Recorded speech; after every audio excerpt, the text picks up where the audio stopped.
ఎవరి లైఫ్ ఎప్పుడు ఎలా మారుతుందో ఎవరు ఊహించరు. అంతేందుకు మనం చిన్నప్పుడు సరదాగా నేను డాక్టర్ అవుతా, నేను పోలీస్ అవుతా, ఐఏఎస్, ఇప్స్ ఇలా నోటికొచ్చింది చెప్పుకుంటాం. కానీ మనం చెప్పిన దానికి పూర్తి భిన్నమైన పని చేస్తుంటాం.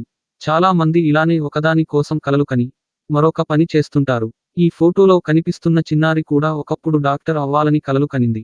ఆ కల కోసం కష్టపడింది. స్కూల్, కాలేజ్లలో టాపర్గా నిలిచింది.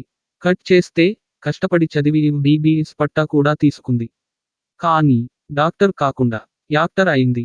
కోట్లాది మంది ఫ్యాన్స్ను సంపాదించుకుంది. ఇంతకీ ఆ హీరోయిన్ ఎవరా అనుకుంటున్నారా?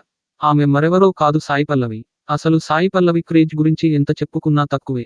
ఆమె క్రేజ్ను చూసి సుకుమార్ సైతం లేడీ పవర్ స్టార్ అని ట్యాగ్ ఇచ్చాడంటే సాయి పల్లవి క్రేజ్ ఏ రేంజ్లో ఉందో ప్రత్యేకించి చెప్పనవసరం లేదు.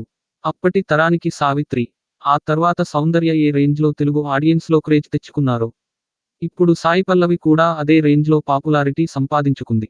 అసలు సాయి పల్లవిని చూస్తే మన పక్కింటి అమ్మాయిలా అనిపిస్తుంది. ఇక ప్రస్తుతం Sai Pallavi back to back సినిమాలతో తెగ బిజీగా గడుపుతుంది. ఫిదా సినిమా నుంచి రీసెంట్గా రిలీజైన అమరన్ వరకు ప్రతి సినిమాలో ది బెస్ట్ పర్ఫార్మెన్స్ ఇస్తూ ఆడియన్స్లో ఎక్కడలేని పాపులారిటీ సంపాదించుకుంది.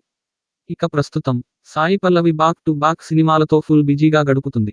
తెలుగులో నాగచైతన్యతో కలిసి తండేల్ సినిమా చేస్తుంది. దీనితో పాటుగా రణ్బీర్ కపూర్తో రామాయణం సినిమా చేస్తుంది. ఈ సినిమా కోసం సాయి పల్లవి అక్షరాల 50 కోట్లు రెమ్యునరేషన్ తీసుకుంటుందని సమాచారం. అయితే ఈ సినిమా 3 పార్టులుగా తెరకెక్కబోతుందట. అలా 3 పార్టులకు కలిపి 50 కోట్లు తీసుకుంటున్నట్లు తెలుస్తుంది. ఇవే కాకుండా బాలీవుడ్లో కూడా ఒక సినిమా చేస్తుంది.